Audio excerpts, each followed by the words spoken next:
Hey guys, tonight we're stepping back into the distant past, about 2,000 years ago, to a time when the Romans didn't just conquer vast empires, but also perfected the art of bathing. Picture this. You're stepping into a warm, steamy room filled with the hum of conversation, the echo of splashing water, and the scent of aromatic oils mingling in the air.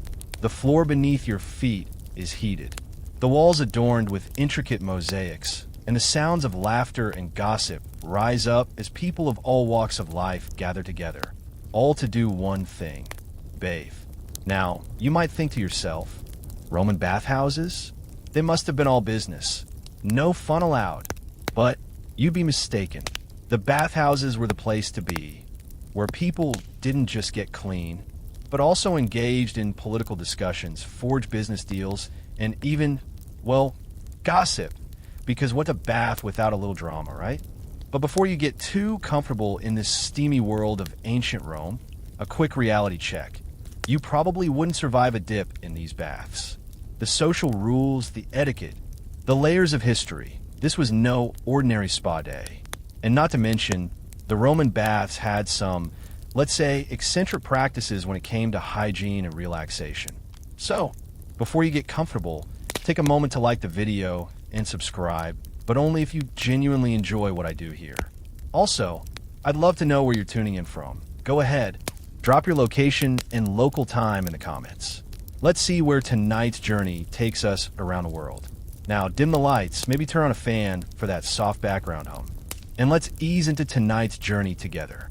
It's hard to overstate just how integral Roman bathhouses were to the lives of ancient Romans. These vast public spaces were much more than places to get clean. They were hubs of social life, full of conversation, relaxation, and even a little bit of scheming. Imagine entering one of these bathhouses, your feet sinking into the smooth stone floors, the air thick with humidity, and the sounds of laughter echoing off the high ceilings. The Roman baths were not merely functional. They were the very pulse of Roman life. In fact, they were so much more than just bathhouses. They were cultural epicenters where business deals, political alliances, and even casual gossip were conducted in the most casual of settings. The concept of bathhouses wasn't new by the time Rome came to power. Bathing had been practiced for centuries in cultures all over the world. However, the Romans took the idea of public bathing to new heights, perfecting and expanding on the technology and social culture surrounding the activity. The Roman bathhouse, or thermae, became a reflection of the sophistication and indulgence that characterized much of Roman society. There were massive, opulent bath complexes, complete with lavish amenities, luxurious spaces, and intricate designs, places that offered more than just a quick rinse. The Roman elite could afford to build grand bathhouses for themselves, but even for the common folk, the baths were accessible, affordable, and a vital part of daily life. Bathhouses in Rome and its provinces were free for all to enter. Well, in theory.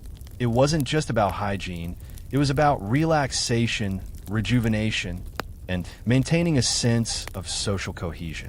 A trip to the bathhouse could take hours, where people could unwind, socialize, exercise, and refresh both body and mind. The architecture of these bathhouses was nothing short of extraordinary. It wasn't just about finding a place to dip in and out of water. No, this was about creating a space that felt as monumental as Rome itself. Let's take a step into one of these grandiose spaces. As you enter the massive, echoing atrium, your eyes are immediately drawn to the vaulted ceilings, high, dark, and covered in intricate mosaics. The floors, typically adorned with colorful marble or stunning geometric patterns, stretch out before you, leading you deeper into the complex. The bathhouses were often so large that they were considered small cities of their own. The largest of these complexes could accommodate thousands of bathers at once. The Romans understood the importance of comfort and atmosphere. The air was warm, with steam rising from the heated water, creating a kind of surreal, dreamlike environment. Each room in the bathhouse served a different function, and the flow of energy in each was carefully designed. You had your cold plunge pools, frigidarium, your tepid rooms, tepidarium, for warming up, and the hot bathrooms, caldarium, where people would sweat out the stresses of the day.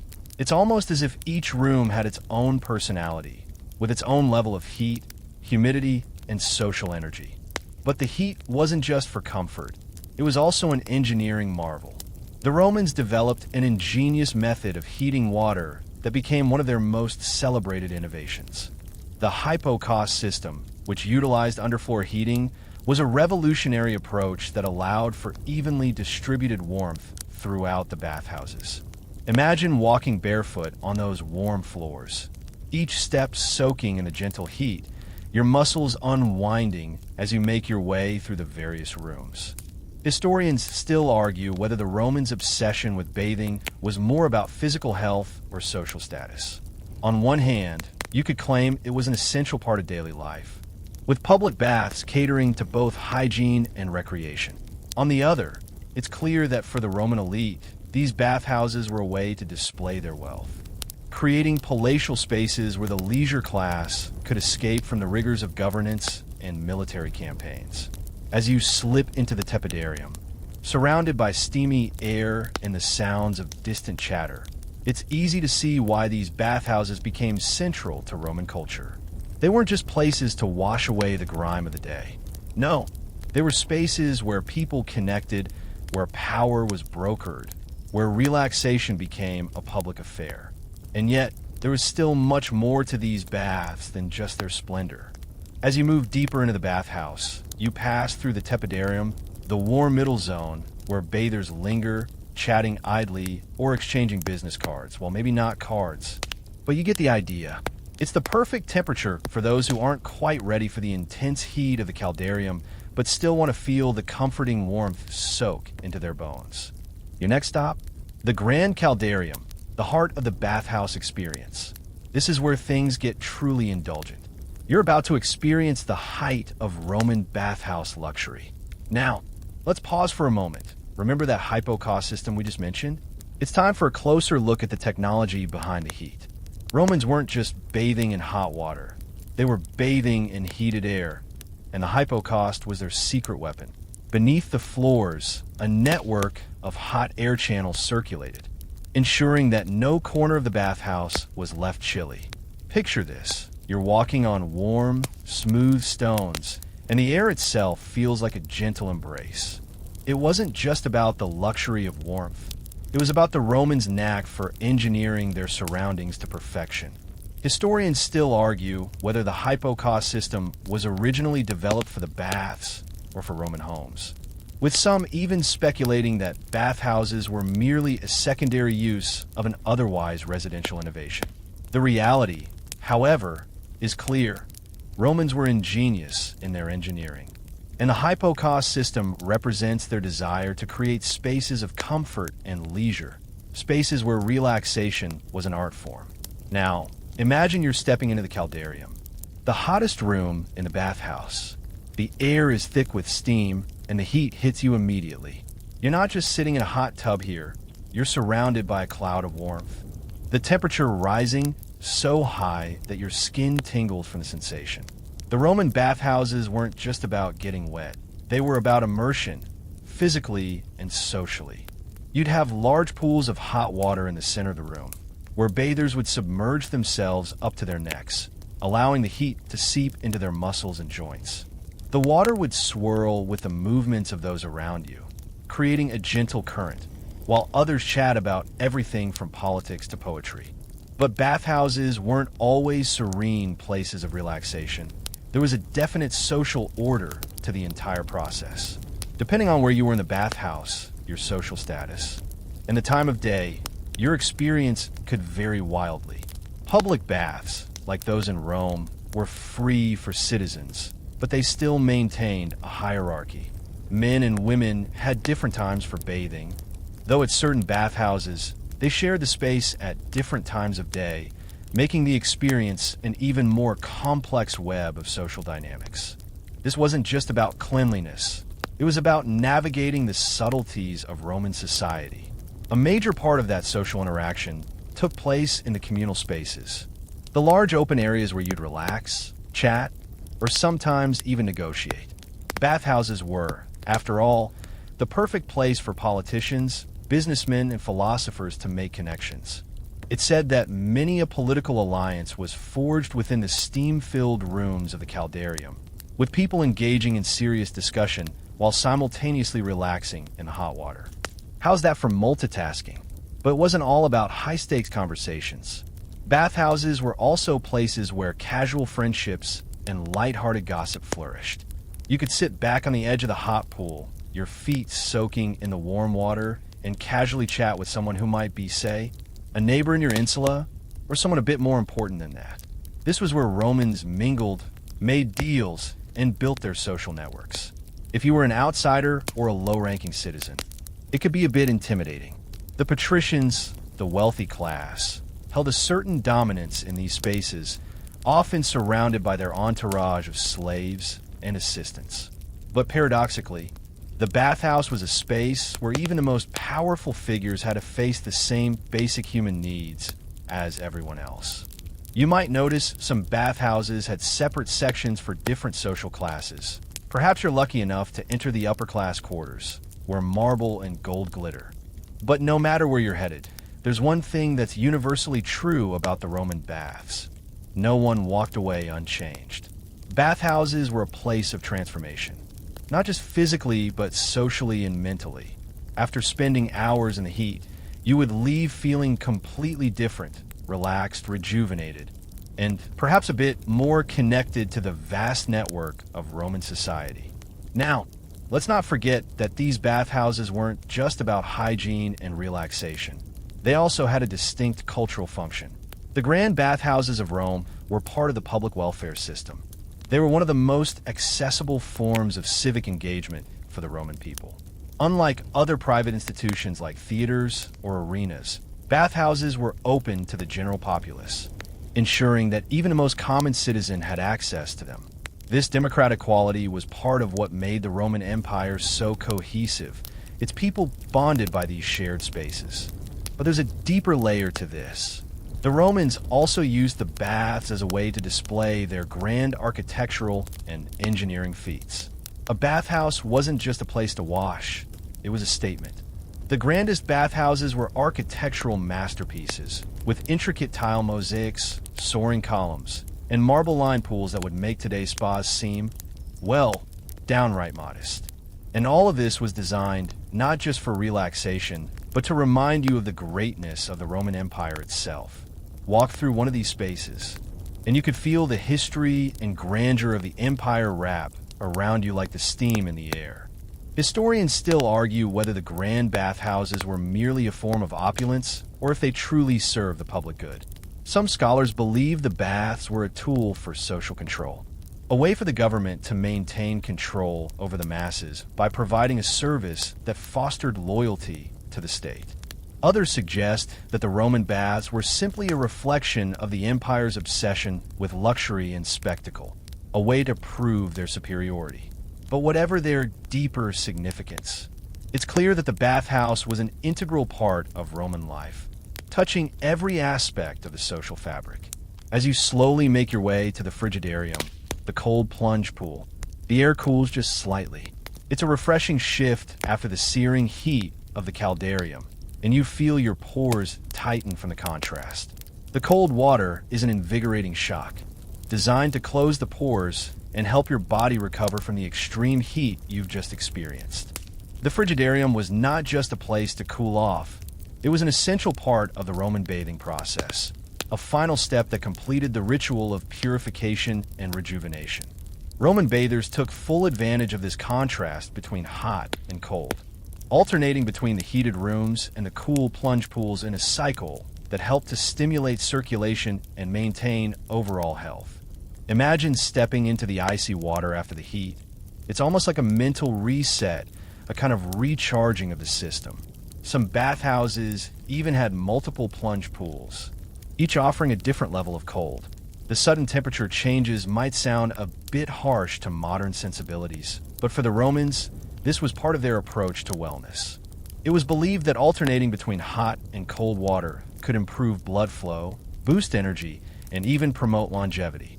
But the Frigidarium wasn't just about cold water.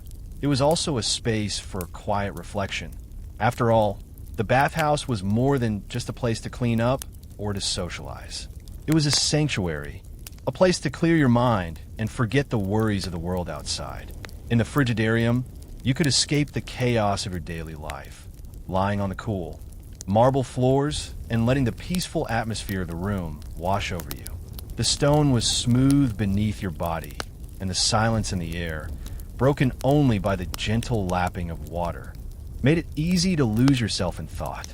You might even find that the Frigidarium was often located at the farthest end of the bathhouse, away from the noise and bustle of the other rooms.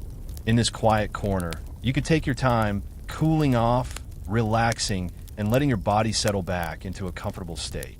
This was the final step in the process, one last moment to let go of everything before emerging back into the real world. Historians still argue whether the cold plunge was primarily for health reasons or if it served a deeper social function. Some scholars believe that it was a symbolic ritual, marking the transition from the purification of the body to a return to everyday life. Others suggest that the Frigidarium was more about physical recovery, helping bathers reset their bodies after the intense heat of the caldarium. Either way, it's clear that the cold plunge was an integral part of the experience. While the thermal engineering of the Roman bathhouses might stand out as one of their most impressive feats, the social rules surrounding the baths were equally as intricate. These weren't just public spaces where you could drop in and soak. No, there were codes of behavior that govern how you interacted with others. And unlike today, where you might expect to see only a few people lounging in hot tubs or pools, the Roman baths were crowded. Thousands of people could pass through the doors of a single bathhouse each day, and that created a unique set of social dynamics. Bathhouses had certain hours of operation, and depending on the time of day, you could expect different crowds. During the daytime, the bathhouses were filled with men and lower-ranking citizens. Even slaves were allowed to enter the baths, though they typically had to go at different times or in separate areas. The wealthy elite, however, enjoyed a more exclusive experience. They would typically bathe in the late afternoon or early evening, after the commoners had finished their sessions. This created a distinct division within the bathhouse itself, a form of social stratification that played out in the very design of the building. Roman bathhouses also had strict codes of behavior, particularly when it came to clothing, or rather, the lack of it. Clothing was entirely optional in the bathhouse, and the wearing of a tunica or any other garment was generally frowned upon. This wasn't about modesty. It was about comfort and practicality. In fact, the Romans saw clothing as a barrier to the full bathing experience. The bathhouse was a place where social distinctions were temporarily suspended. Everyone was on equal footing, as nakedness stripped away the layers of status and wealth. However, this also meant that certain behaviors, especially those involving body odor or inappropriate conduct, were harshly looked down upon. Bathhouses were places for relaxation, but they were also highly regulated spaces. The act of removing your clothes was, in many ways, an equalizer. It marked the beginning of your time as a Roman bather, where your social rank was temporarily irrelevant. But the moment you stepped out of line, whether by offending someone with bad manners or engaging in misconduct, the social balance was disrupted, and you could face severe consequences. And speaking of misconduct, one thing you'd want to avoid at all costs in the bathhouse? Getting into trouble with the attendants. These palaestrati, bathhouse attendants, were responsible for everything from heating the water to ensuring the cleanliness of the pools.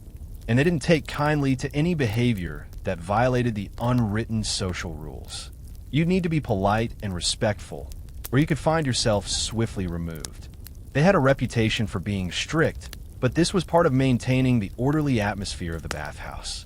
Historians still argue whether the social rules of the Roman bathhouse were more about ensuring proper hygiene and decorum, or whether they were a deeper reflection of Roman views on class, status, and social order. There's no denying that bathhouses were more than just places to bathe. They were spaces where Roman society's rigid structure could be subtly enforced, even in the most relaxed of settings. As you step out of the frigidarium, you feel the warmth return to your skin, and your body seems to hum with a quiet sense of renewal. It's not just your muscles that feel better, it's your mind, your soul. You've navigated the social complexities, dealt with the temperature shifts, and now you're ready to face the world outside. Bathhouses might have been places of relaxation, but they were also places where Roman society's true nature was laid bare, one steam-filled room at a time. As you leave the frigidarium, you feel a sense of rejuvenation, not just physically, but socially. The bathhouses, after all, weren't just places for bathing. They were venues where society came together, where alliances were made, and where you could find out what was really going on in the empire. The informal, open atmosphere of the baths meant that secrets were shared in the steam, ideas were exchanged in the hot pools, and political maneuvering often took place just as much in the caldarium as in the Senate. The bathhouse was a microcosm of Roman society, with its own set of unwritten rules and rituals that helped keep everything running smoothly. Let's take a moment to look at the social intricacies that govern life in the bathhouse. We've already talked about how the baths weren't just about hygiene. They were also about status and control. The architectural layout of the bathhouses reflected these divisions. If you had the means, you would often bathe in more private sections of the bathhouse, or perhaps even in your own personal bath complex. These spaces, often located in the upper floors or behind closed doors, were reserved for the elite. In the lower, public areas, it was an entirely different experience.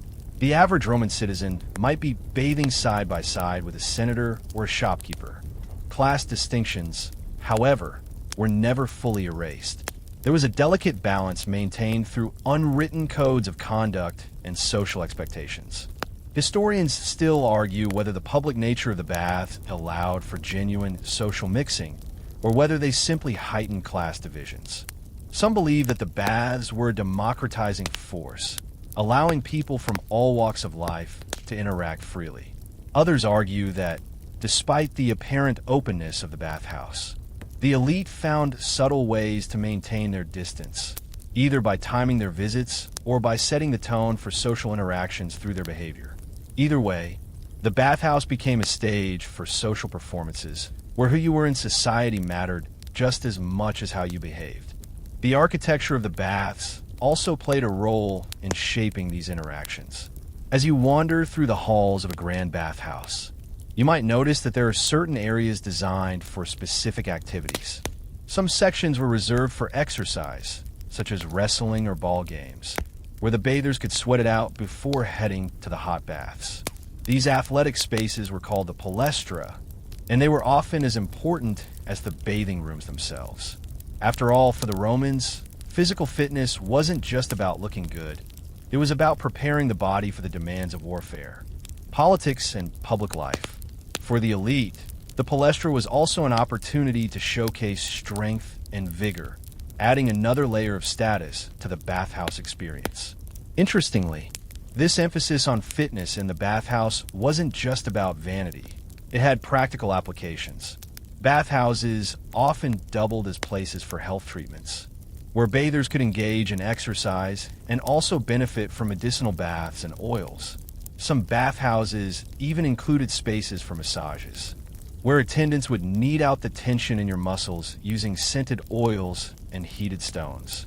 The Romans believed that the right combination of heat, exercise, and oils could cure a multitude of ailments. This holistic approach to wellness was a hallmark of Roman bathhouse culture, blending relaxation with medicinal practices. The idea was that by maintaining a well-balanced body, you could maintain a well-balanced life. Now, as much as the Romans were passionate about hygiene, they also had some unconventional methods when it came to personal care. You might have seen the bathers using tools called strigils, which were metal scrapers, to remove sweat, dirt, and oils from their skin. The strigil was often used after a dip in the hot water, helping to exfoliate the skin and clean it more thoroughly. You can imagine how strange it would feel to have someone scraping the oils and sweat from your skin in this manner. Almost like a spa treatment, only much more personal and a little more rough. Historians still argue whether the use of the strigil was actually an improvement on more traditional forms of cleansing or whether it was merely a cultural practice that became ingrained in Roman society. Some argue that the strigil was a better alternative to modern soap, while others claim it was an unnecessary, time-consuming process that only added to the complexity of the bathhouse experience. Either way, it's clear that cleanliness was serious business in Roman baths, and bathers went to great lengths to ensure that their skin was as polished and smooth as possible. The strigil also highlights a quirky aspect of Roman bathhouse culture, the emphasis on bodily perfection. While modern spas may focus on relaxation and stress relief, the Roman baths were much more about grooming and refinement. Bathhouses were not just places to wash. They were places to improve your appearance and enhance your social status. The act of bathing was a form of self-care, but it was also a form of social signaling. How you looked after yourself in the bathhouse, the oils you used, the way you carried yourself, the manner in which you engaged with others, was all part of the carefully constructed image you presented to the world. Even something as simple as a bath could become a form of personal branding. It's also worth noting that the bathhouses weren't always as clean as you might expect, despite the Romans' advanced engineering and their attention to detail. The sheer number of bathers and the limited means of sanitizing the facilities meant that bathhouses could become pretty grimy over time. The water was frequently changed, but the floors, benches, and pools themselves were often worn down by heavy use. Historians still argue whether Romans turned a blind eye to the less than pristine conditions in these public spaces, or whether they genuinely believed that bathing in warm, communal water was part of the process of healing. But it's safe to say that while cleanliness was essential, the environment wasn't always as pristine as we might imagine it today. As you leave the bathhouse, the steam still clinging to your skin, you realize that these public spaces were much more than just places to wash away the day's grime. They were where Romans came together, where they relaxed, healed, and even engaged in the subtle politics of daily life. The Roman bathhouse wasn't just a marvel of engineering. It was a window into Roman society, revealing a culture that valued health, status, and social cohesion all at once. As you step outside the bathhouse, the cool night air hits you, and the world outside feels strikingly different from the warm, humid atmosphere you've just left behind. You've just spent hours immersed in a world where the lines between hygiene, social status, and leisure blurred. The bathhouse wasn't just a place to clean your body. It was a space where you could experience Roman life in its most raw, unscripted form. The experience wasn't just about physical cleanliness, but about mental and social refreshment. Now, with your senses fully awakened, it's time to reflect on the layers of complexity the bathhouse added to Roman society. Let's think about how the Roman bathhouse, despite its grandeur and cultural significance, also played a role in maintaining Roman hierarchy. The bathhouse was a place where the most elaborate social codes were enacted, even as the bathers were stripped of their clothes. On the surface, the bathhouse seemed like an egalitarian space. After all, once you entered, you were all equals, naked in the water. But, as we've already seen, this wasn't exactly the case. Take a moment to imagine the scene. You're in a caldarium, with its marble floors and towering ceilings, your body enveloped in hot, soothing water. You glance around the room, and it's filled with people from all walks of life. There's a senator who leans casually against the side of the pool, exchanging witty remarks with his fellow aristocrats. At the far corner, a merchant huddles together with his peers, discussing prices for the day's trade. And then there are the slaves. Yes, even they had a place in the bathhouse, though their access was more restricted. The wealthier bathers didn't mingle with the slaves, but they had a peculiar way of controlling their presence. Slaves and servants often served the bathers by carrying their oils, offering towels, and ensuring that the bath's rituals were upheld. Though they were in the same physical space, their experiences were dramatically different. Historians still argue whether the communal nature of the baths allowed for genuine social mobility or whether it further entrenched the social class system. Some scholars argue that the baths, by their very design, reinforced the idea that the social order was natural and unchangeable. It was one thing for commoners and slaves to use the baths, but it was entirely another for them to enjoy the same privileges and experiences as the elite. The elite often used the opportunity to reinforce their status, conversing only with others of their rank, keeping their distance from the common bathers. Meanwhile, the lower classes continued to use the bathhouses as an escape, even if they were relegated to the margins of Roman society. Yet, there's another aspect to this that's worth exploring: the Roman bathhouse as a social equalizer, at least in theory. For one, the bathhouse allowed even the poorest citizen to feel a sense of connection to Roman culture. The bathhouse provided a sense of belonging. Even slaves had their own time to bathe and could sometimes experience luxury by assisting the wealthier bathers. This parallel experience created sort of mutual acknowledgement. A slave might serve a senator in a bathhouse, but in the same space, the slave could also enjoy the ritual of bathing, just as the senator would.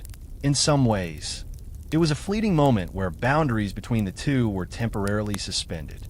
This blending of classes, however brief, shows us something critical about the Roman bathhouse. It was a space where social interaction was governed not by wealth, but by shared human experiences. The rituals of bathing, sweating, relaxing, and talking transcended individual status. The luxury of these bathhouses was not only in the marble tiles and heated floors, but in the momentary erasure of societal barriers. Of course, this illusion was just that, a fleeting one. By the time bathers left the building, the lines between classes were firmly drawn once again.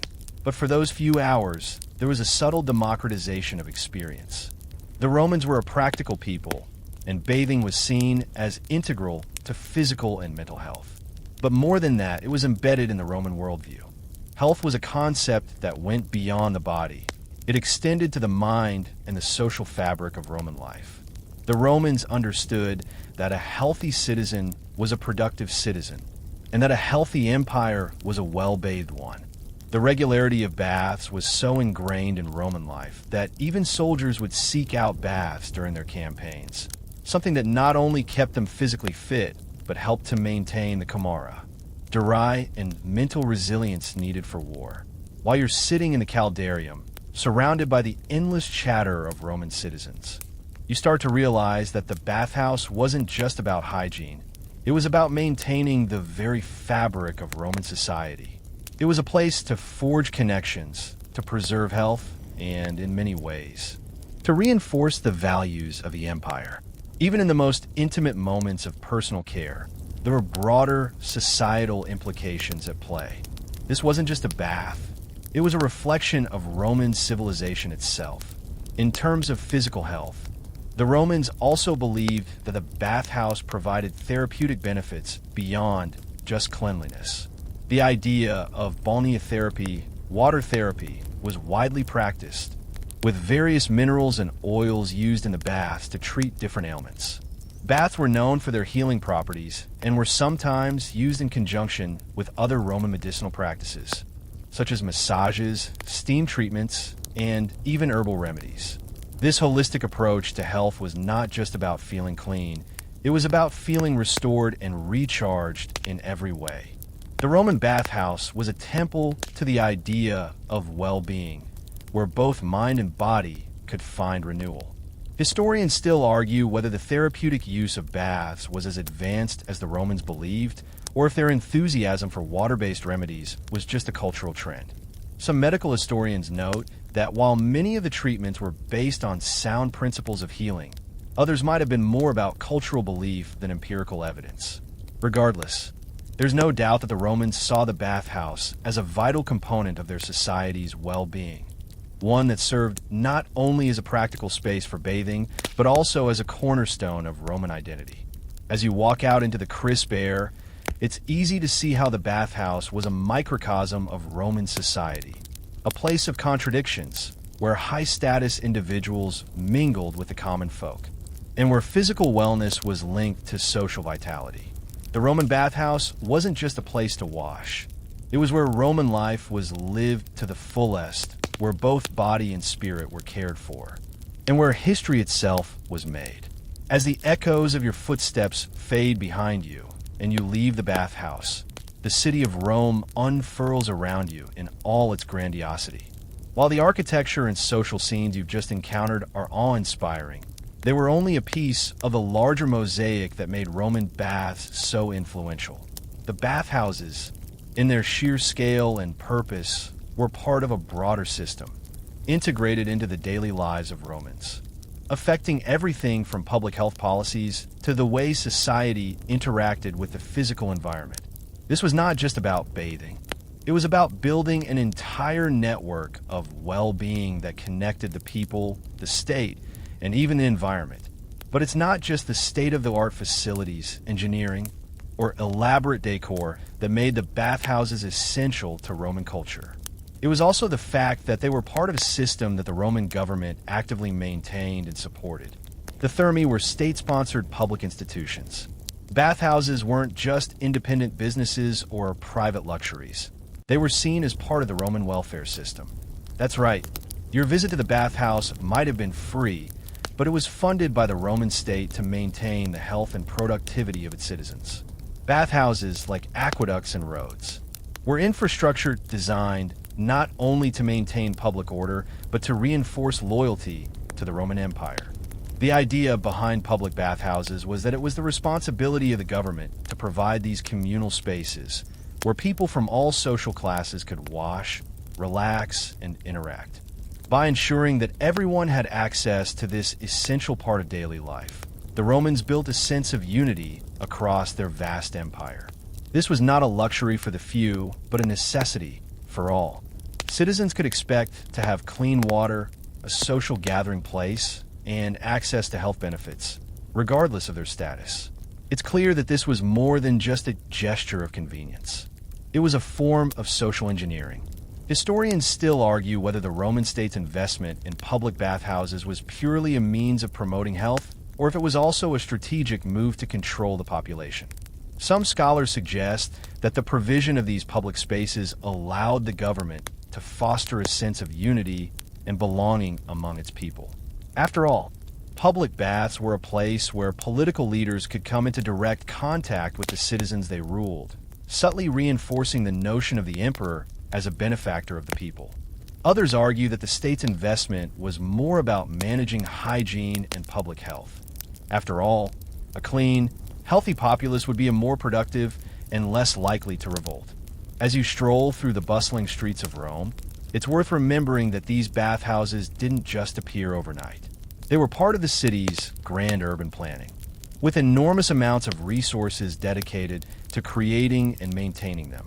The Romans had mastered the art of plumbing, as we've already seen with their hypo-cost heating system, but they were also pioneers in water distribution. The aqueducts, which brought fresh water into the cities, were essential for the operation of the bathhouses. Without them, these grand public baths would have simply not been possible.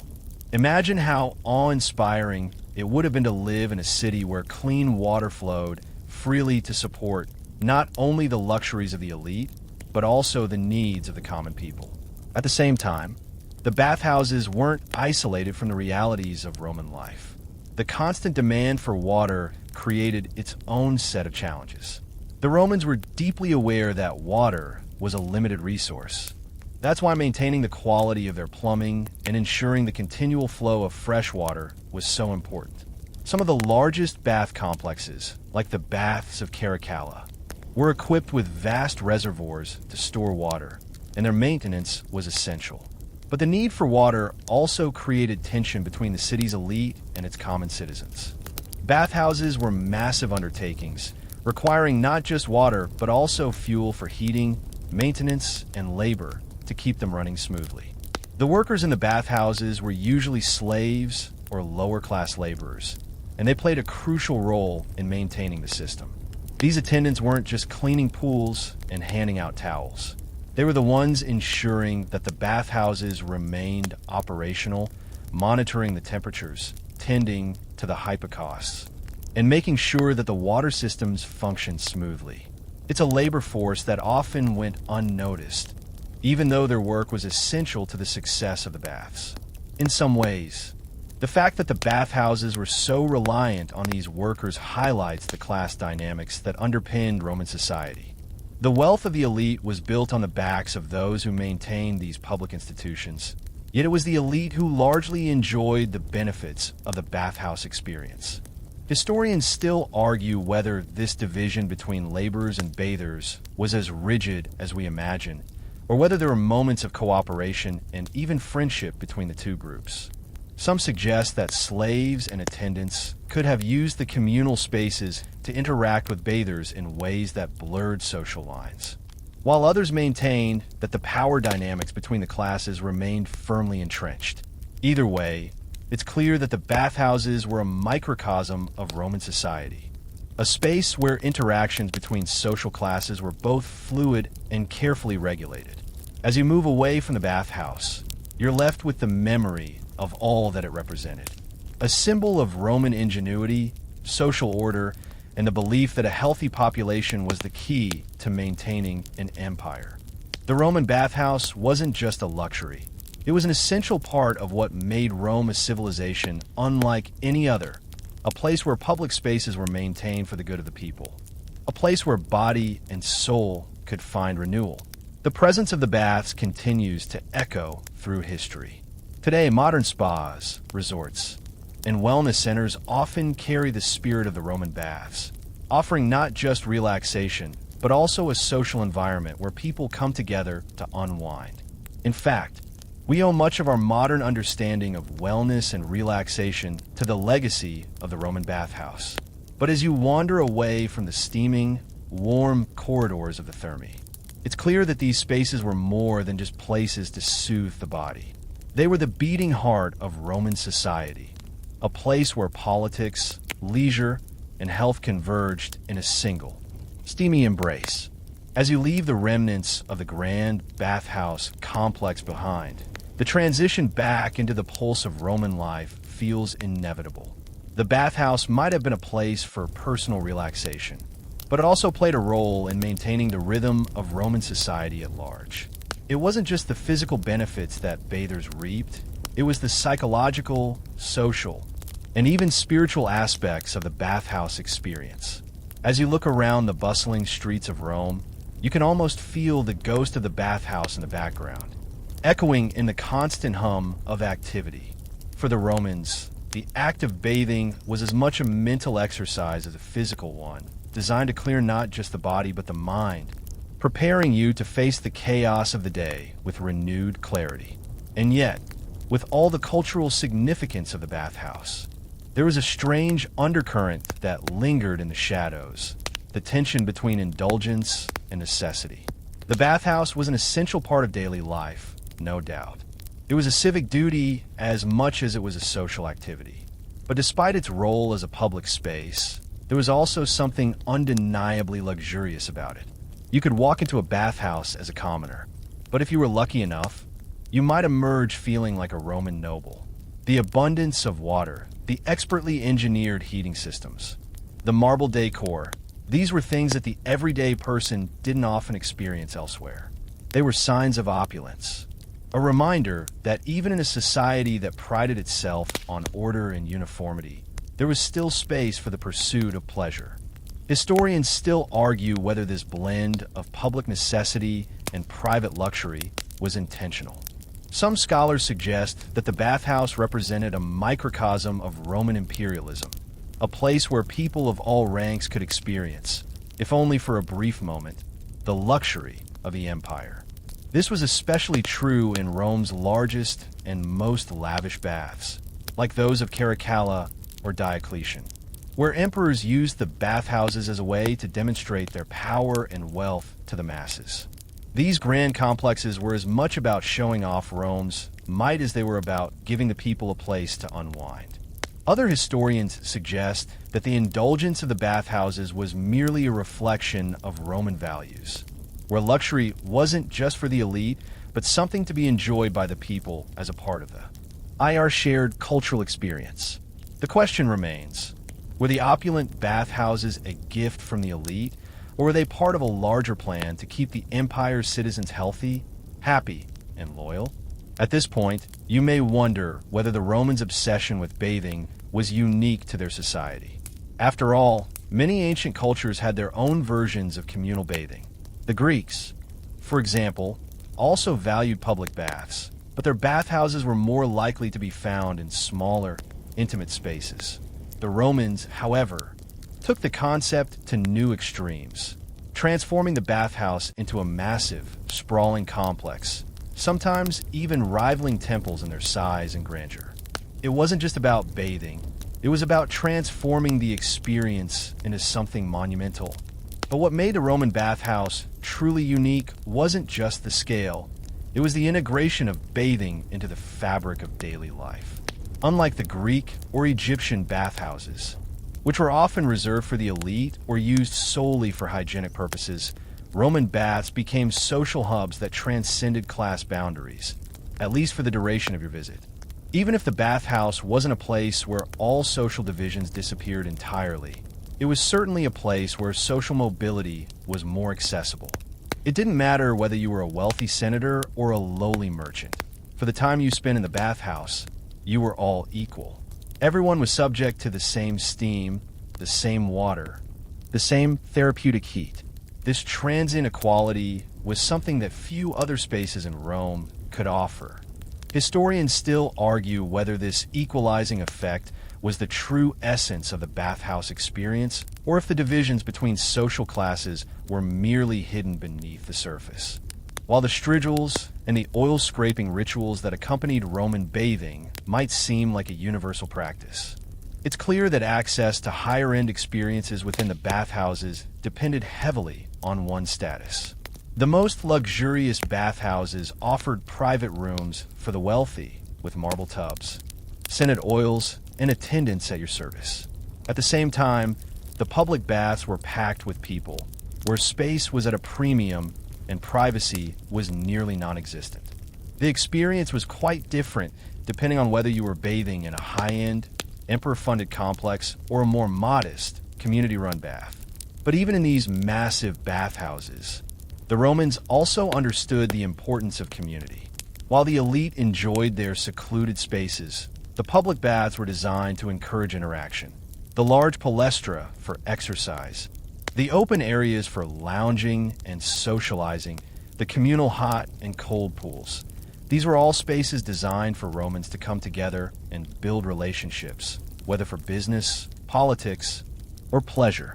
The bathhouse, after all, was a reflection of Roman values.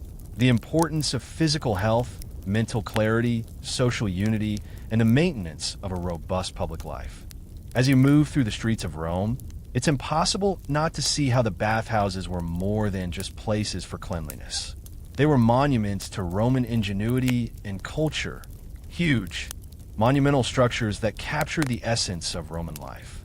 They were physical manifestations of the empire's values, showcasing both the luxuries and the practical necessities that allowed the empire to function at its peak. The legacy of the bathhouse, while now mostly relegated to history, can still be seen in modern spas, wellness centers, and even our fascination with water-based healing. The more you think about it, the more you realize that the Roman bathhouse was not simply a place for personal care. It was a cornerstone of Roman life, a cultural institution that tied together elements of health, social order, an indulgence into one singular experience. It wasn't just about washing away the day's grime. It was about participating in something larger, something deeply Roman. And as you walk away, you can't help but wonder how much of the Roman approach to bathing continues to influence the ways we treat ourselves today. Now that you've explored the grand bathhouses of Rome, stepping into the daylight and allowing the weight of the experience to settle, you may start to wonder, what did the bathhouse mean to the Romans beyond its practical and social functions? Was it just a place to get clean, or did it have a deeper, almost spiritual significance? To truly understand the role of Roman baths in the lives of their citizens, it's essential to look at how these spaces were interwoven with Roman identity itself, creating a unique blend of relaxation, rejuvenation, and even ritual. Roman religion, though often polytheistic, was largely about finding balance. Romans believed that both physical and spiritual well-being were intertwined. Many saw the act of bathing as a form of purification, not just of the body, but of the soul as well. The idea of cleansing oneself was tied to broader spiritual concepts of renewal and personal transformation.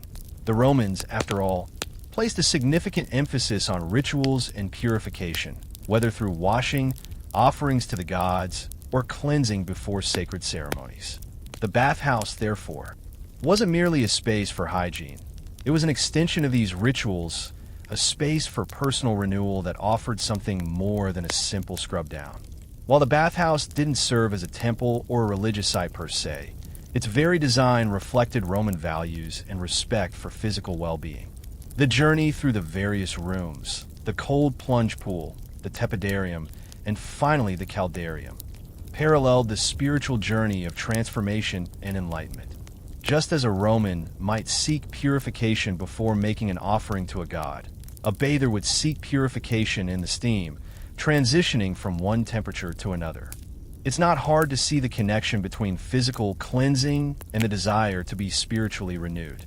Even the architecture of these spaces was designed to help facilitate this transformation.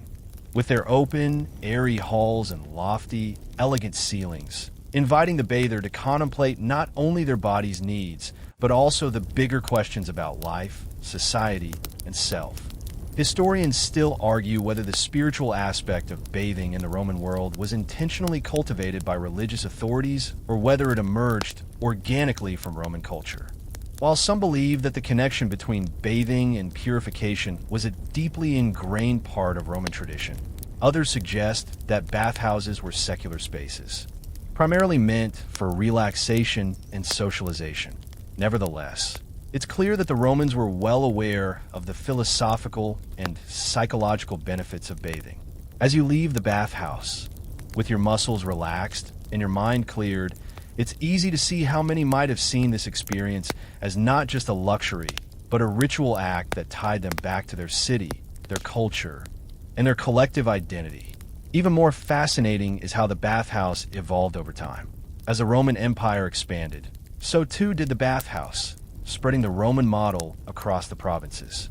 The influence of Roman bathing culture reached far beyond Italy, becoming a vital part of the identity of the provinces. From Gaul to Egypt, the bathhouse became a symbol of Romanization, offering a space where local customs could be melded with Roman values. As the empire's borders spread, so did the practice of bathing. Local communities would often adapt the Roman bathhouse, introducing regional modifications, but retaining the essential structure that made these bathhouses such defining features of Roman life. This process of adaptation wasn't just a practical matter, it was cultural. Bathhouses in the provinces became a meeting point for Romans and provincials alike, where local traditions and Roman customs could blend, creating a unique fusion of cultural exchange. Historians still argue whether the spread of Roman bathhouses was an act of cultural assimilation or whether the provinces maintained their own customs alongside Roman traditions. Regardless, the bathhouse became a symbol of Roman power and culture, deeply embedded in the identity of both the conqueror and the conquered. The shared experience of bathing became a marker of unity, a physical manifestation of the empire's presence in the farthest corners of its dominion. Of course, it wasn't just the province that adapted to the Roman bathhouse. The growing popularity of public baths led to some truly spectacular examples of Roman engineering, architecture, and social space. The baths of Caracalla, for example, could hold up to 600 bathers at once, and were often visited by people from all walks of life. These massive complexes featured lush gardens, libraries, shops, and even exercise areas, where Roman citizens could train their bodies and minds at the same time. The scale of these bathhouses was staggering, a visual representation of the empire's wealth and engineering prowess. For the Romans, these enormous bath complexes weren't just spaces for bathing. They were monuments to their dominance and a testament to their ability to combine utility with luxury. At the same time, the sheer volume of bathhouses also spoke to the importance of public health in Roman society. The prevalence of public baths across the empire wasn't just a convenience. It was part of a broader public health strategy. The Roman government understood the link between cleanliness, disease prevention, and social stability. By offering bathhouses to the public, the government helped reduce the spread of disease, maintain hygiene in a growing urban population, and, in turn, keep the populace healthy and able to contribute to the empire's success. The Romans were, after all, pioneers in urban planning, and the widespread availability of public baths played a significant role in the daily health of their people. But the Roman bathhouse wasn't all luxury and high ideals. It was a place where the practical realities of Roman society collided with the fantasies of grandeur. Beneath the elegance and social interactions, there were real concerns about hygiene and safety. The bathhouses were massive, crowded spaces, often filled with thousands of people. And with that came the risk of overcrowding, unsanitary conditions, and even crime. It's said that theft was a common issue in Roman bathhouses, with thieves often taking advantage of the crowded and somewhat chaotic environment to steal from unsuspecting bathers. Historians still debate whether these concerns were more prevalent in the smaller, less prestigious bathhouses, or whether even the grandest baths had their share of problems. Still, the Roman bathhouse served as a remarkable microcosm of Roman culture, where luxury, practicality, spirituality, and even a little bit of chaos came together in one uniquely Roman experience. Whether it was used for personal care, social interaction, or public health, the bathhouse played a central role in daily life. It was a place where the bonds of society were both made and broken, where people came to relax, to heal, and to reset. The experience of the Roman bathhouse, in its full grandeur, was something unlike anything else in the ancient world, and its influence can still be seen today in the spas and wellness centers that serve as modern-day sanctuaries for relaxation and socializing. As you begin to piece together the puzzle of Roman bathhouses, you may notice how deeply interconnected these spaces were with the very fabric of Roman life. The bathhouse wasn't just a luxurious indulgence, nor was it merely a functional necessity. It was a cultural hub, a place where the Roman worldview manifested in the most tangible of ways. More than just places to relax, the bathhouses were a microcosm of Roman society, where power, status, and social interaction all converged in one steaming space. One aspect of Roman bathhouses that stands out in this cultural tapestry is the way they connected the Roman people to their environment. The very foundation of Roman bathhouse culture rested on their relationship with nature, particularly their ability to harness natural resources like water, minerals, and heat. Romans were pioneers in the manipulation of the environment, and this mastery is perhaps most clearly seen in the way they designed their bathhouses. The Roman hypocaust system, which allowed for underfloor heating, was a feat of engineering that required an in-depth understanding of both architecture and the natural world. The ability to heat water to the perfect temperature for bathing was no small feat, and it depended on a network of skilled workers and engineers. These workers had to ensure that the water flowing into the bathhouse was consistently warm, maintaining the ideal balance between hot and cold. The interaction between human ingenuity and the environment was so carefully designed that even the structure of the bathhouse itself became an extension of the natural world. The air was heated, the water was warmed, and the stones underfoot provided an ever-present connection to the earth. Historians still argue whether the Romans' desire to control the natural world through their bathhouses was indicative of a broader imperialistic mindset.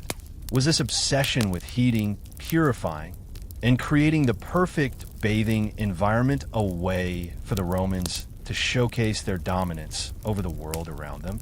Perhaps. After all, The very idea of manipulating nature to create something as luxurious and controlled as a public bathhouse speaks to a deep cultural need for mastery. But others argue that this control over nature was simply an extension of Roman pragmatism. They didn't view their relationship with the environment as one of domination, but rather one of practical coexistence. The Romans, after all, understood that their civilization relied on the careful balance between nature and human endeavor. This philosophy extended to their bathhouses, where human ingenuity worked in tandem with natural resources to create an environment that could simultaneously serve as a sanctuary and a symbol of Roman achievement. The use of water in Roman bathhouses wasn't merely about hygiene or even comfort. It was also about ritual. Romans believed that water had the power to cleanse not just the body, but the soul. Whether it was the warm embrace of the caldarium or the bracing chill of the frigidarium, water was an essential part of the bathhouse experience. The temperature of the water in each room was carefully calibrated to provoke certain physical and emotional responses.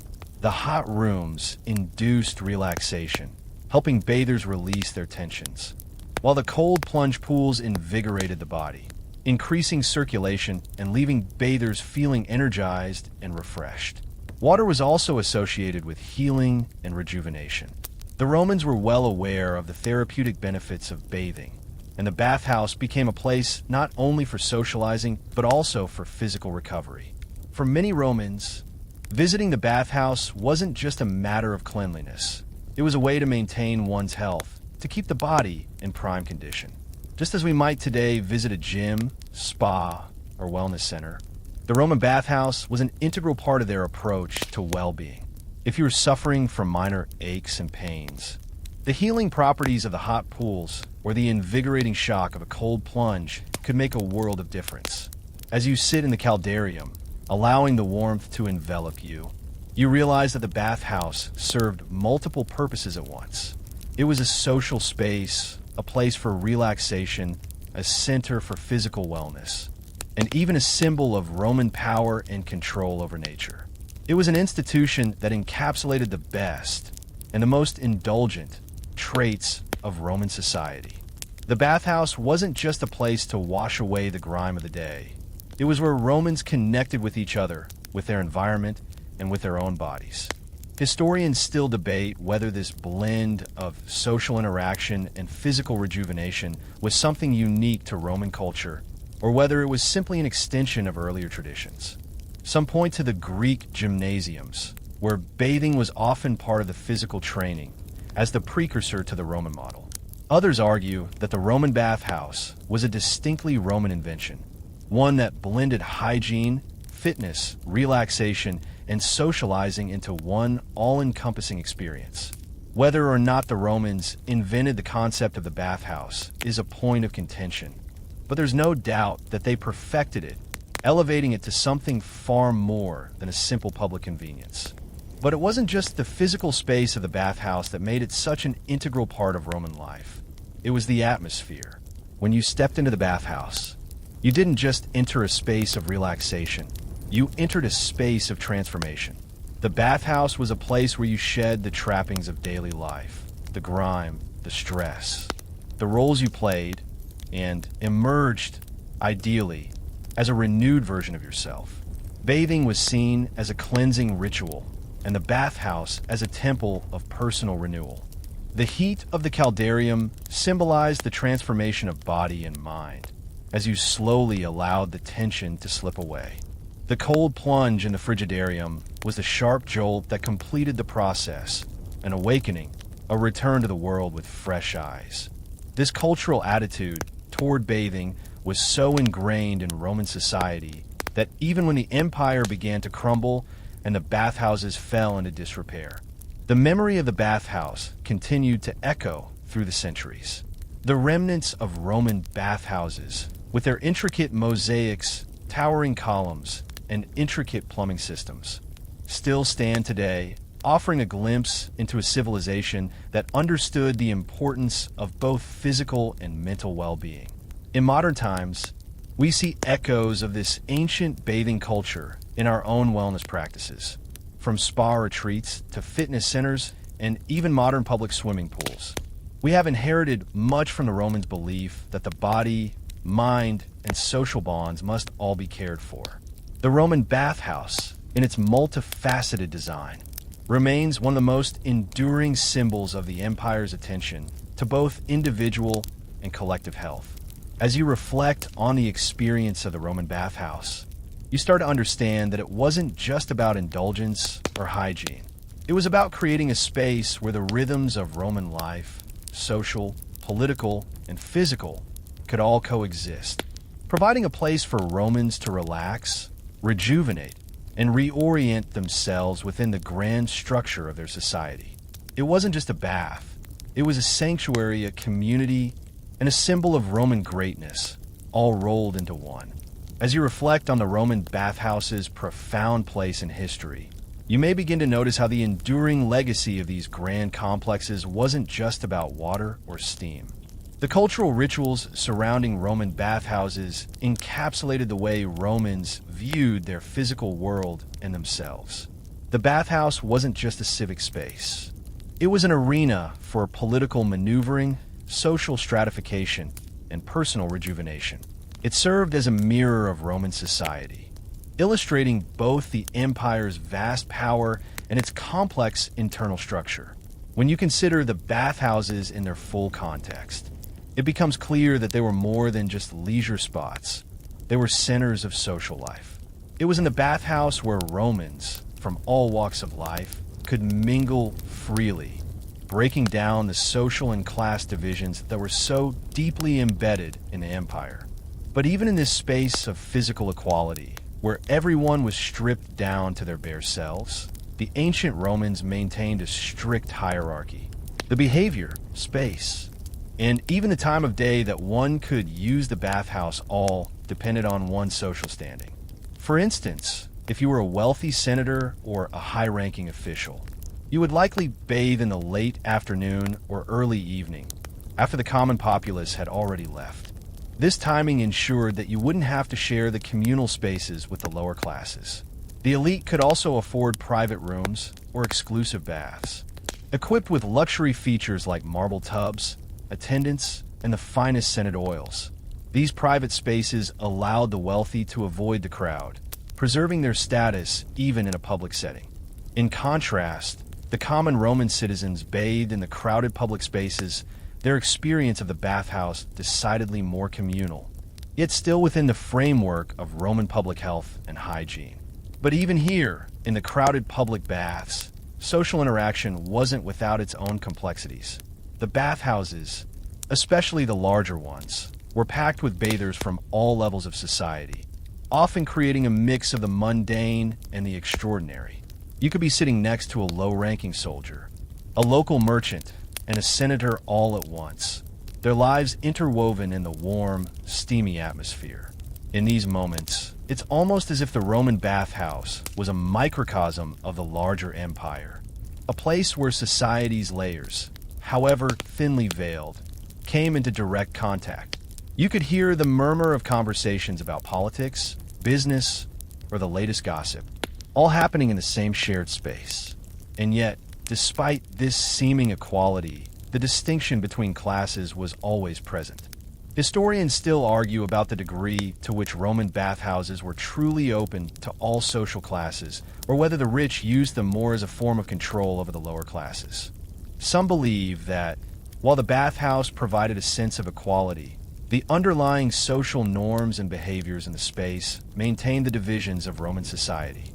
Others argue that the very idea of the bathhouse was an attempt to bridge the divide, offering a temporary respite where the elite and the common citizen could interact without the usual constraints of social rank. At the same time, one can't overlook the gender dynamics of the Roman bathhouse. Roman bathhouses were, for the most part, segregated by gender. The elite bathhouses had separate times, or even entire wings designated for men and women. Yet, despite this separation, there were often shared spaces. In some of the most famous bath complexes, such as the Baths of Caracalla, there were communal areas where men and women could mix, though this was a rare privilege.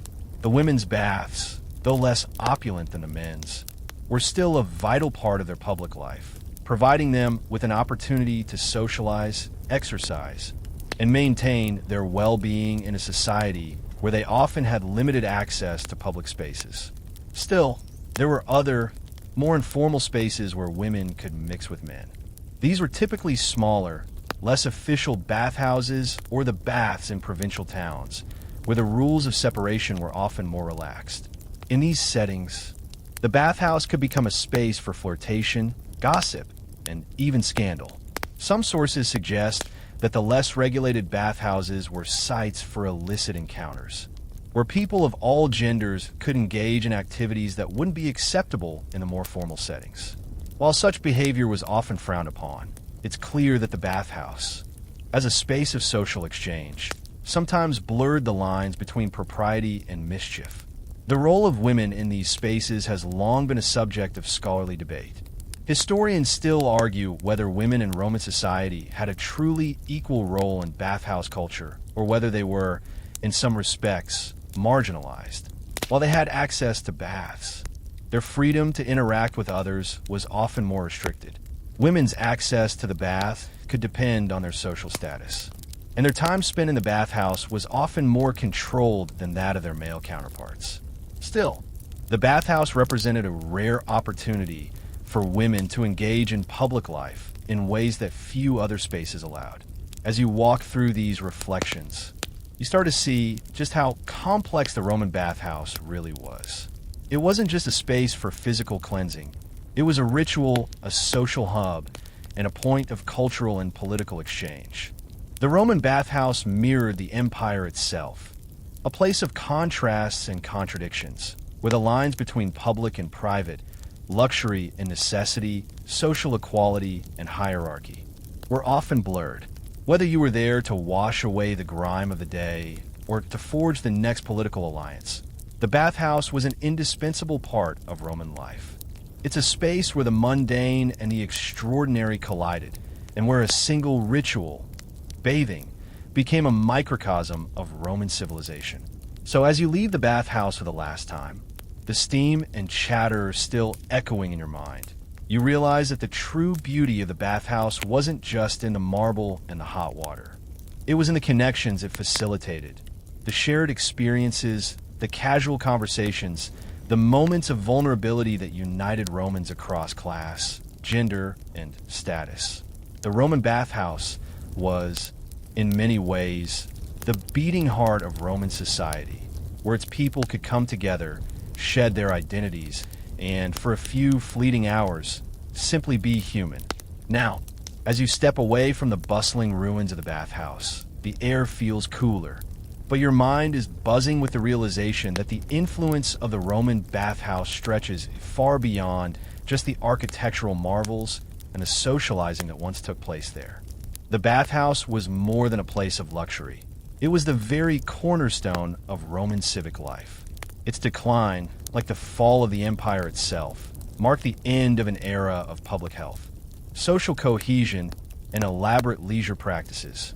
In the centuries following the collapse of the Western Roman Empire, the once grand bathhouses fell into disrepair. The infrastructure that had supported these monumental complexes crumbled, and the wealth that fueled their creation and maintenance dwindled. Without the centralized control and resources of the Roman state, much of the bathhouse culture that had flourished across the empire faded away. This was particularly true in the Western Roman provinces, where bathhouses were abandoned, and their places of social and political exchange were lost to time. Yet, in the Eastern Roman Empire, what we now call the Byzantine Empire, public bathing culture endured longer, though even there, the grand bathhouses were not immune to the passage of time. What's remarkable, however, is the fact that the decline of the Roman bathhouse didn't mean the complete disappearance of bathing culture. The remnants of these bathhouses, the architectural blueprints, and the concept of communal bathing continued to influence future generations. The legacy of Roman bathhouses is still alive today, albeit in a different form. Think of modern-day spas, wellness centers, and public swimming pools.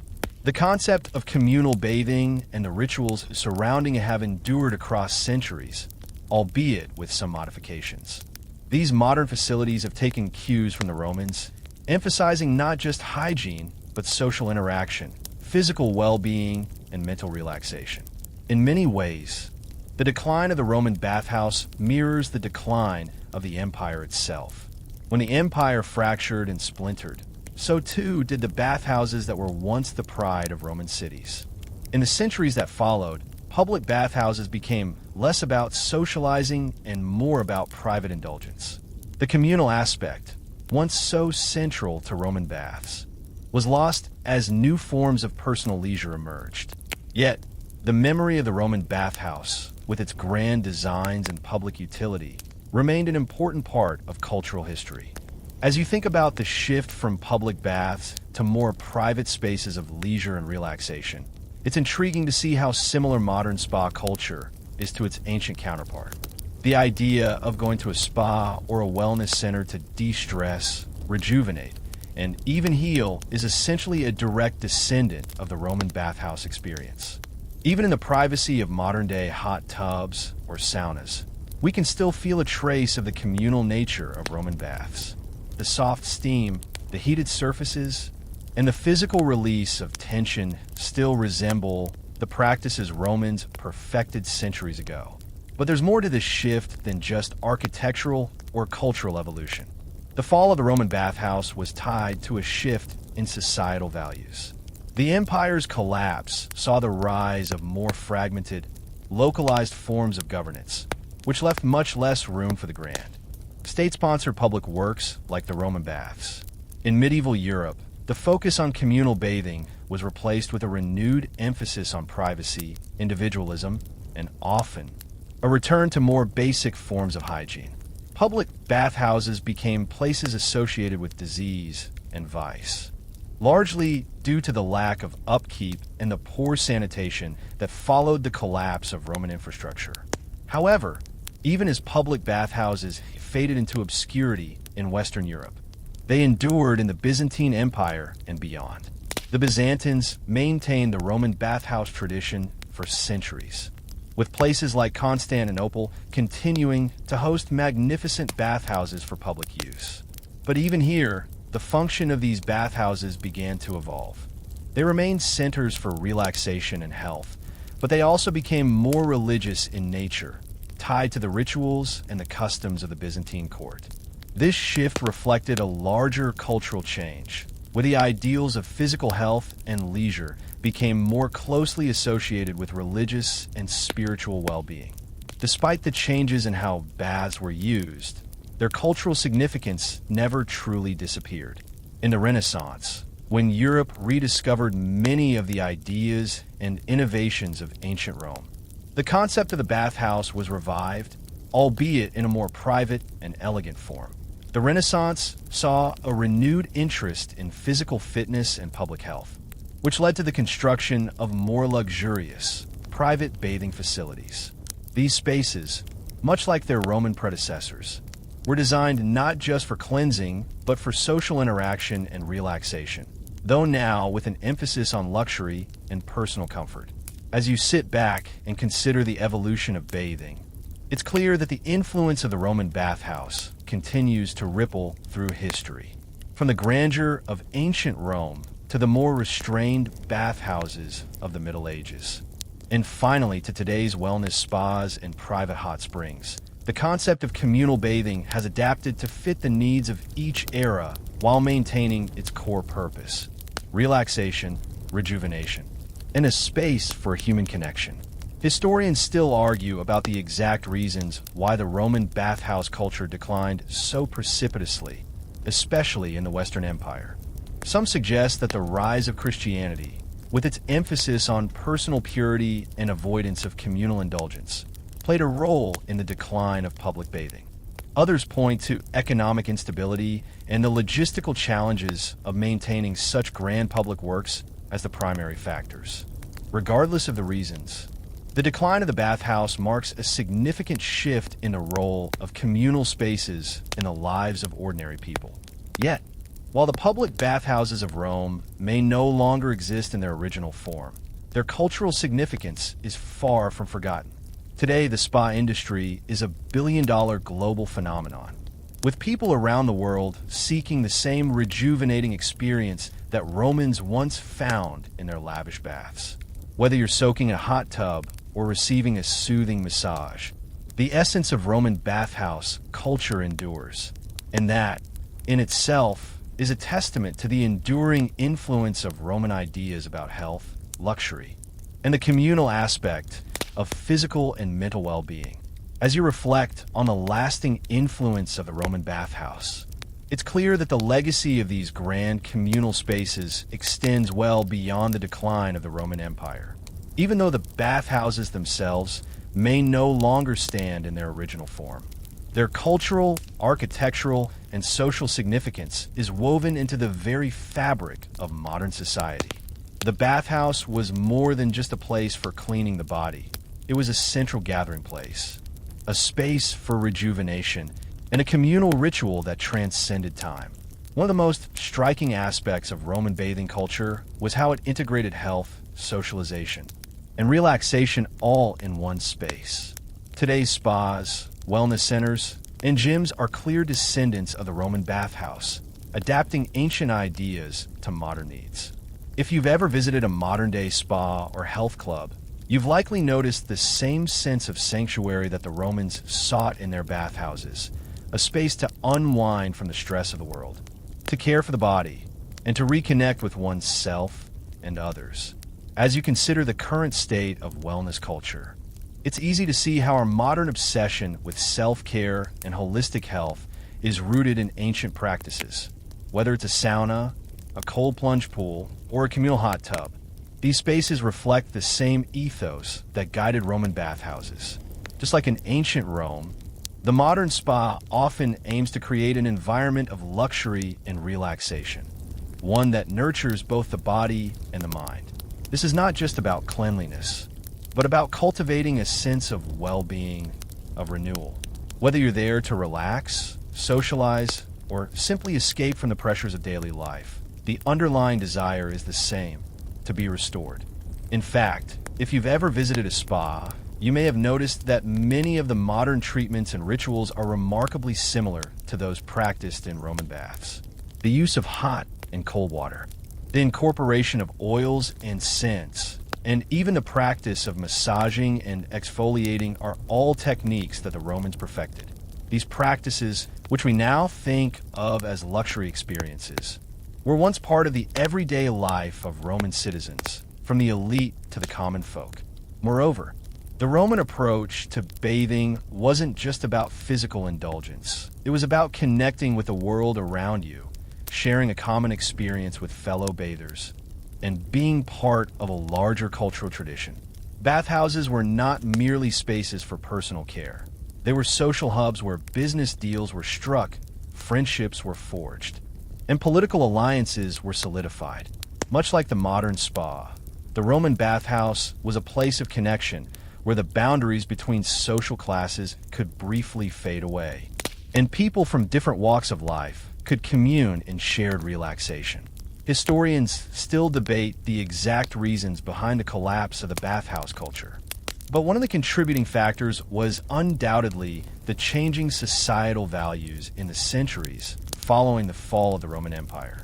As Christianity became the dominant force in Europe, ideas about bodily purity shifted, and communal bathing came to be viewed with suspicion.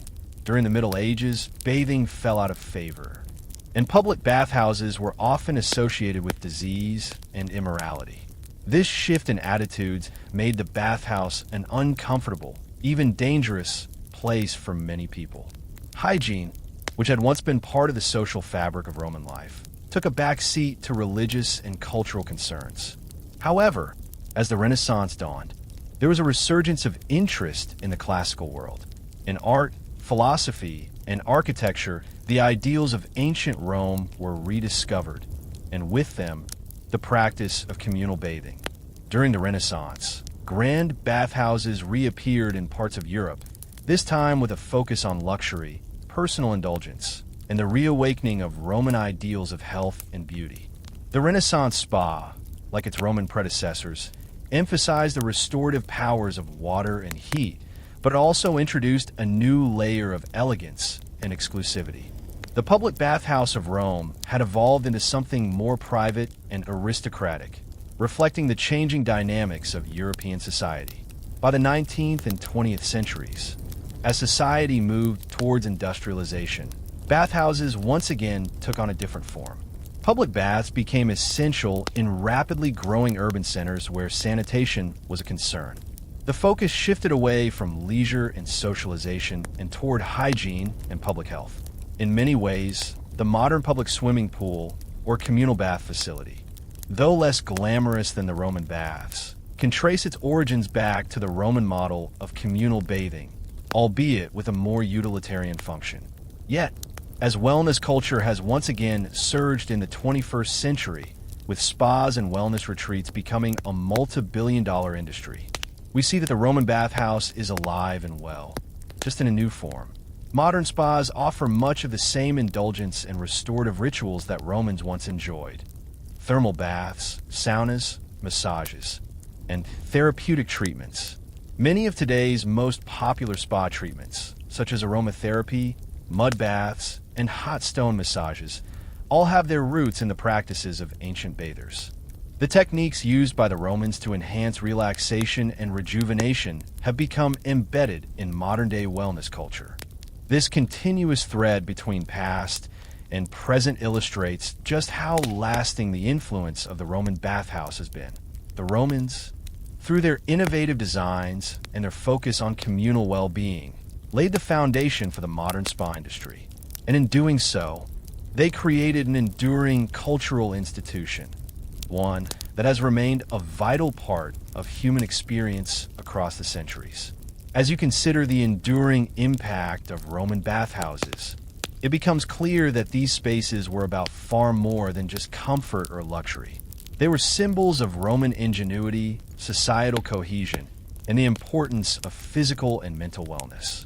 The bathhouse was a space where people could come together, connect with each other, and care for themselves.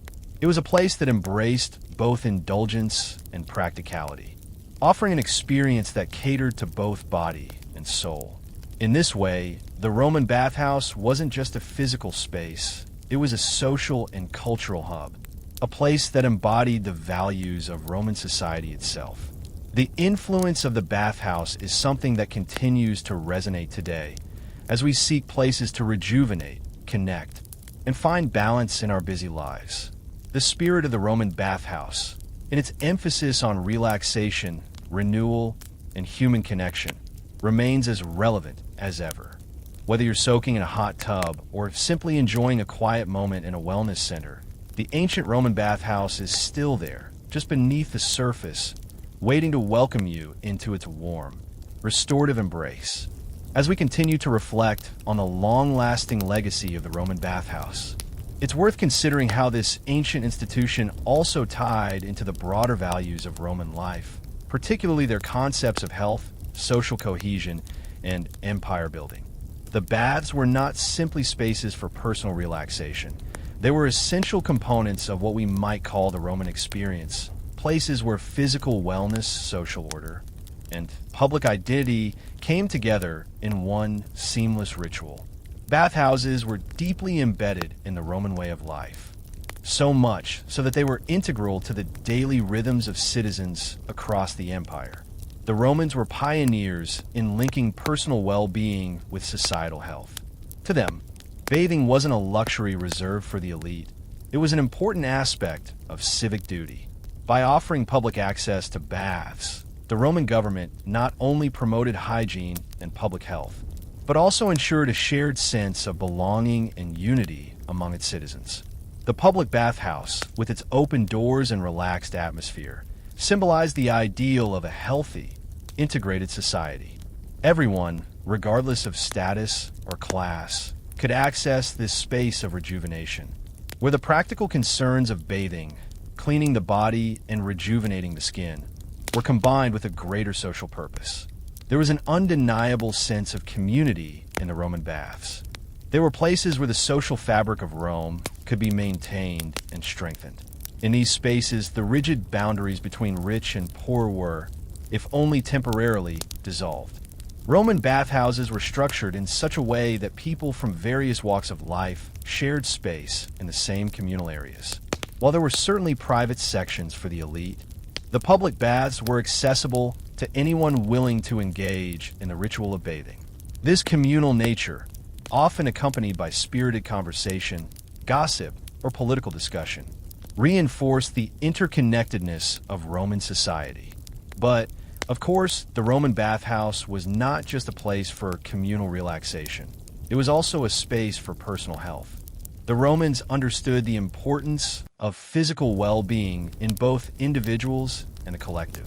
That's why their baths went far beyond what we might think of as a simple wash. The Romans embraced the idea of wellness in its most holistic form, incorporating physical fitness, relaxation, and hygiene into a single experience. As you move from the warm embrace of the caldarium to the chilling shock of the frigidarium, you can imagine how this practice served both the body and the mind, rejuvenating and renewing the bather in a way that modern wellness centers still strive to replicate. Interestingly, historians still debate whether the Roman bathhouse's role in promoting social equality was more symbolic than real.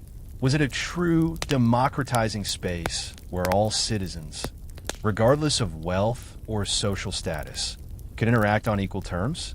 Or was it simply another arena where class divisions persisted, hidden beneath the warm waters and fragrant steam?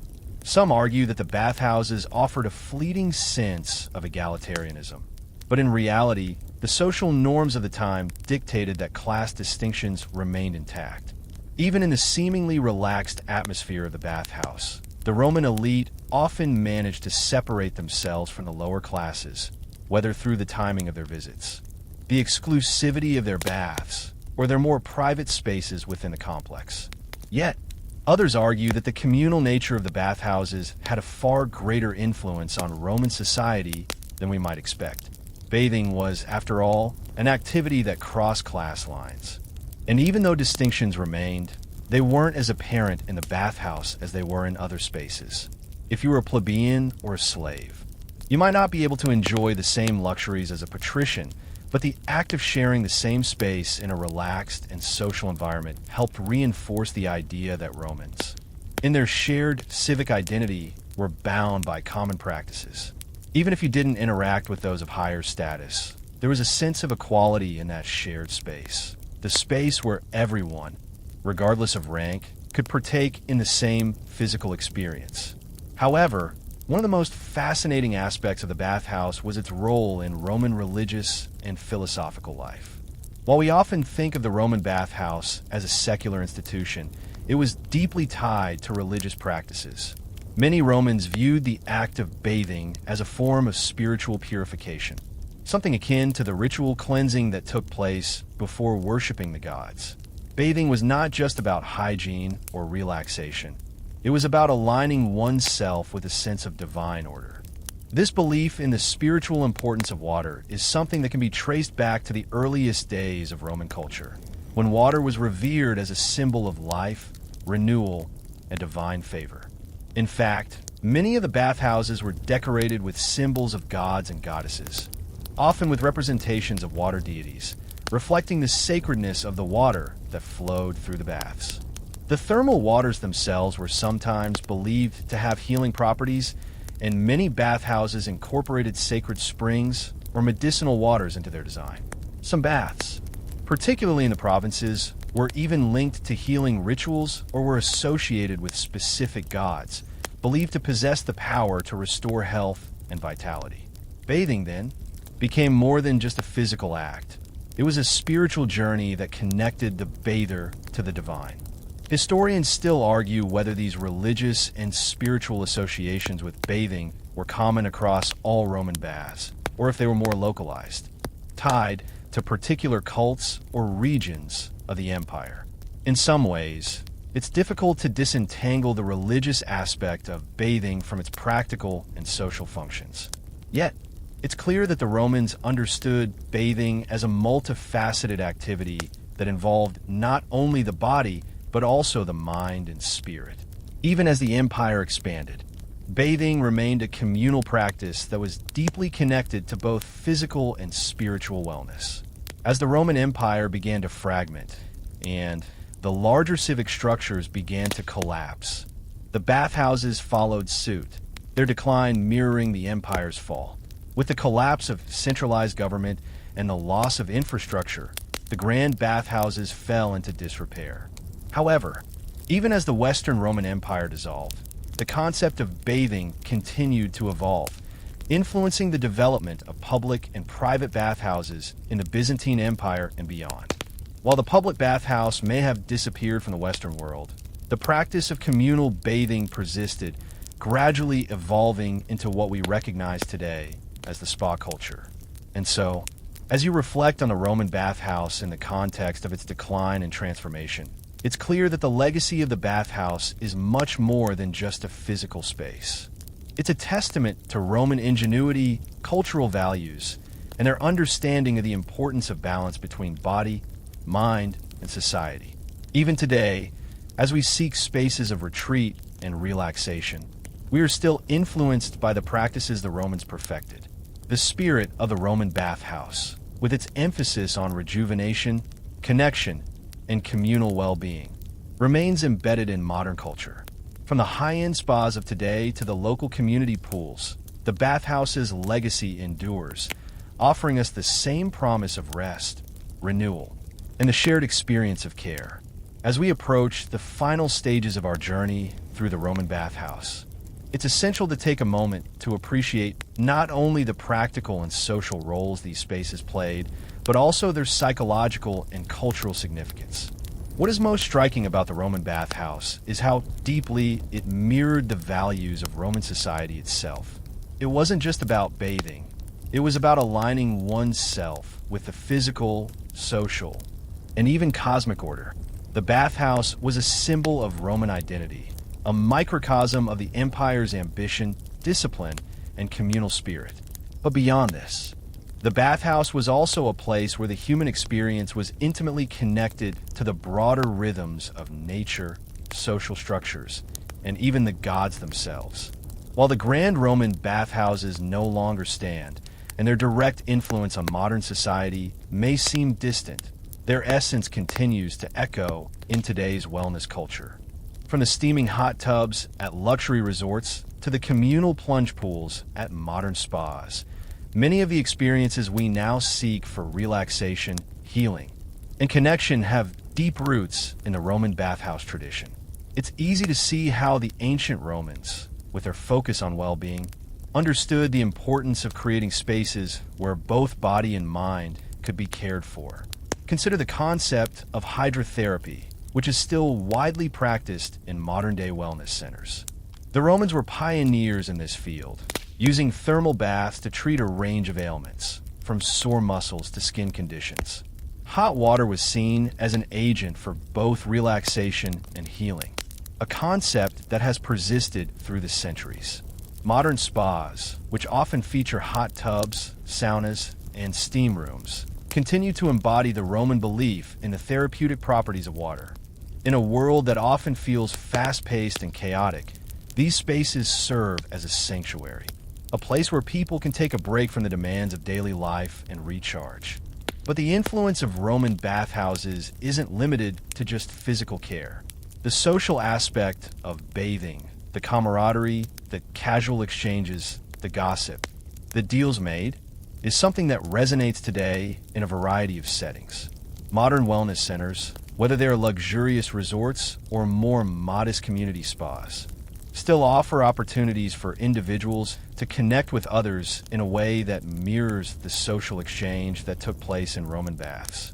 Just as the Romans understood the importance of community and social cohesion, modern wellness culture recognizes the value of creating spaces where people can relax and bond, fostering both individual well-being and social connection. The Roman bathhouse also offers us valuable lessons about balance and the necessity of caring for both the body and the mind. In ancient Rome, physical health was considered a reflection of the individual's moral character. A well-maintained body was seen as an expression of discipline and self-respect. Similarly, The Romans' approach to bathing was not just a personal indulgence, but also a communal ritual, a way to ensure that Roman society, at its most basic level, was healthy and united. The importance of regular bathing, of taking the time to care for oneself, is something that has been passed down through the ages. Interestingly, the concept of self-care as we understand it today owes much to the practices that the Romans developed in their bathhouses.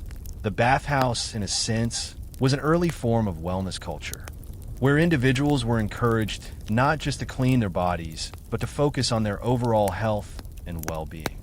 The Roman bathhouse offered a holistic approach to self-care, a blending of hygiene, relaxation, and social interaction, something that has only grown in significance in modern times.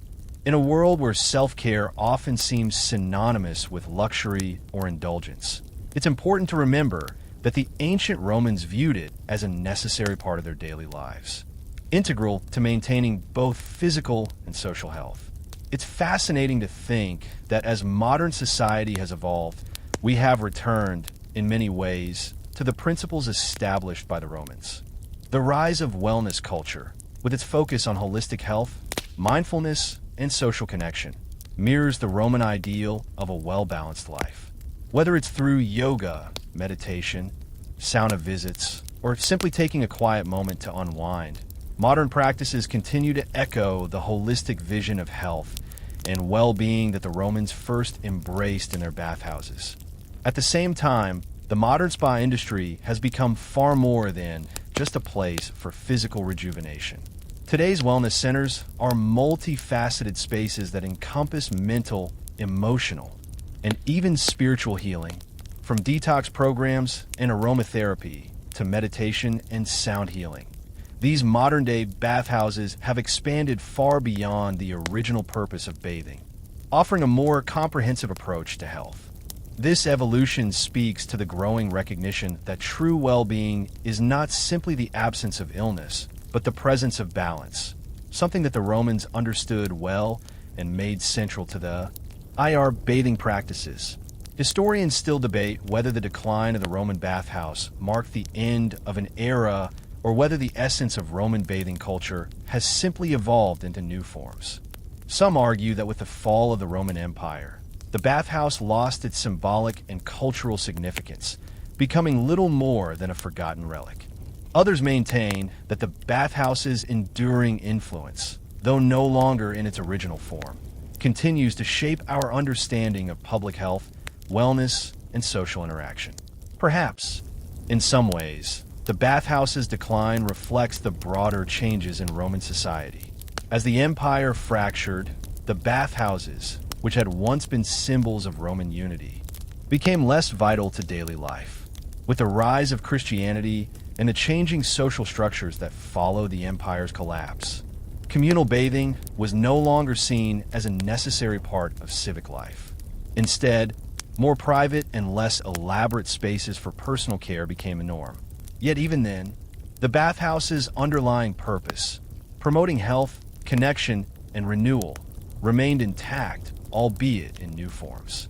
The modern spa, while different in structure, still operates under the same principles that governed the Roman bathhouses. Whether you're indulging in a soothing bath or practicing mindfulness in a meditation room, the aim is the same: to restore balance, reduce stress, and promote wellness. The idea that caring for oneself is not just a luxury, but a necessity remains as true today as it was in ancient Rome. So, as you sit back and let the soothing waters wash over you, think of the Romans, who, thousands of years ago, understood that taking the time to care for the body and mind is one of the most important things you can do for yourself.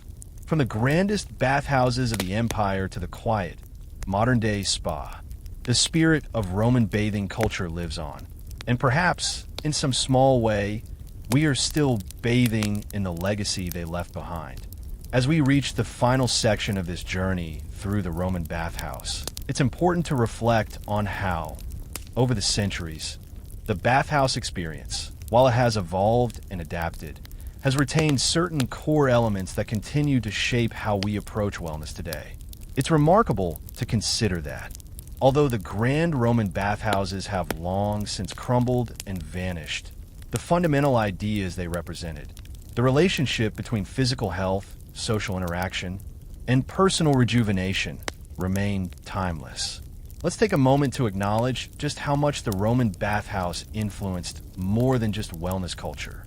The Romans truly understood that public spaces could serve as venues for more than just practical or physical needs.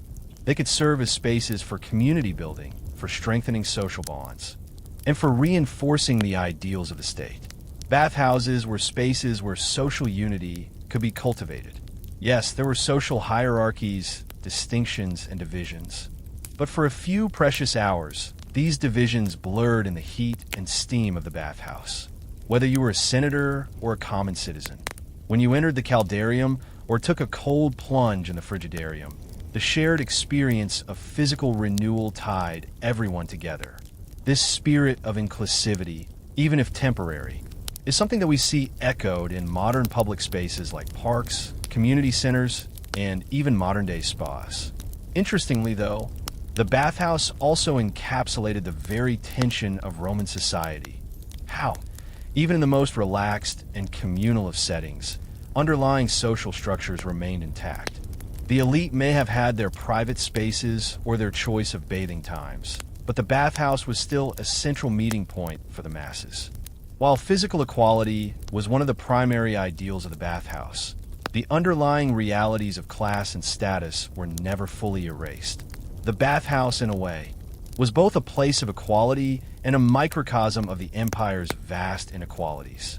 Perhaps this duality is one of the most enduring lessons from the Roman bathhouse, that human societies are complex and multifaceted, and while certain ideals can bring people together, others continue to divide them.